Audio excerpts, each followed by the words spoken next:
అందరికీ జై భీమ్, జై భారత రాజ్యాంగం.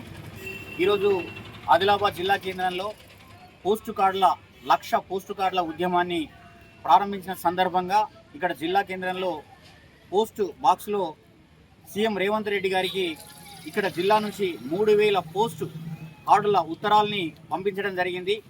ఎందుకంటే తెలంగాణలో ఈ గణతంత్ర దినోత్సవం జనవరి 26న జాతీయ జెండా కింద అంబేద్కర్ చిత్రపటం, రాజ్యాంగం యొక్క ప్రతిమను అక్కడ ప్రదర్శించాలని, దాంతోపాటు ప్రతి ప్రభుత్వేతర పాఠశాలలో ప్రార్థన స్థానంలో ప్రార్థన అనంతరమైనా కానీ ఇక్కడ మనకు రాజ్యాంగ పీఠిక కాన్స్టిట్యూషన్ ప్రియాంబుల్ను చదివించాలని మేము డిమాండ్ చేస్తూ, అట్లాగే వాళ్ళకు అప్పీల్ చేస్తూ 1,00,000 ఉత్తరాలని రాష్ట్ర వ్యాప్తంగా ప్రతి జిల్లాకి 3,000 చొప్పున 33 జిల్లాలు మనకు 1,00,000 ఉత్తరాలు, హైదరాబాద్ కేంద్రంగా 10,000, ఈ విధంగా 1,00,000 ఉత్తరాల కార్యక్రమాన్ని ప్రారంభించడం జరిగింది.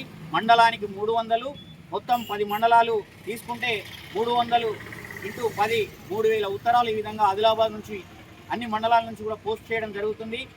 ఈ బీజేపీ గవర్నమెంట్ రాజ్యాంగ వ్యతిరేకంగా పోతూ ఉంటే కాంగ్రెస్ ఆ పార్టీ అధినేత రాహుల్ గాంధీ రాజ్యాంగం పుస్తకాన్ని పట్టుకొని తిరుగుతూ ఉన్నారు.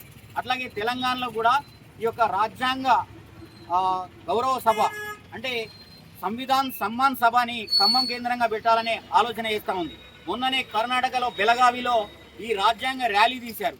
మరి ఈ కాంగ్రెస్ గవర్నమెంట్ రాజ్యాంగం గురించి పదే చెప్తా ఉన్నది కదా, మరి ఆచరిస్తా లేదా అనేది ఈ తెలంగాణలో కాంగ్రెస్ అధికారంలో ఉంది. మరి ఈ రాహుల్ గాంధీ గారు కానీ, ఈ సీఎం రేవంత్ రెడ్డి గారు కానీ మరి తెలంగాణలో జనవరి 26న అంబేద్కర్ యొక్క రాజ్యాంగం, అంబేద్కర్ రచించినటువంటి రాజ్యాంగం అమలు దినోత్సవం కనుక ఈ 26న ఖచ్చితంగా రాజ్యాంగాన్ని ప్రదర్శించడం, అంబేద్కర్ యొక్క చిత్రపటాన్ని జాతీయ జెండా కింద ప్రదర్శించడం అనేది చేయాలని మేము డిమాండ్ చేస్తూ ఉన్నాం.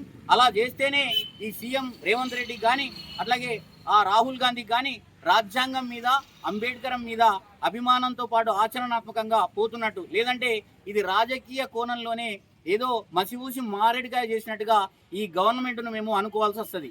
అందులో భాగంగానే ధర్మ సమాజ్ పార్టీ దశల వారీగా గత 15-20 ఏళ్ళుగా ప్రతి సంవత్సరం ఈ యొక్క రాజ్యాంగం పుస్తకాన్ని అట్లాగే అంబేద్కర్ ప్రతిమను అక్కడ జాతీయ జెండా కింద పెట్టాలని చెప్పడమే కాకుండా రాజ్యాంగ ర్యాలీలను తీస్తూ ఉన్న తెలంగాణ వ్యాప్తంగా, ఈ సౌత్ ఇండియాలో కాదు దేశంలోనే రాజ్యాంగ ర్యాలీలు తీస్తున్నటువంటిది ఈ డాక్టర్ విశారదన్ మహారాజ్ గారి నేతృత్వంలో ధర్మ సమాజ్ పార్టీ, అంతకుముందు దళశక్తి ప్రోగ్రాంగా డిఎస్పీ కార్యక్రమాలు రాజ్యాంగబద్ధంగా రాజ్యాంగం మేనిఫెస్టోగా ఈ యొక్క రాజ్యాంగం ప్రకారం మాత్రమే నడుస్తున్నటువంటి ఏకైక పార్టీ ధర్మ సమాజ్ పార్టీ.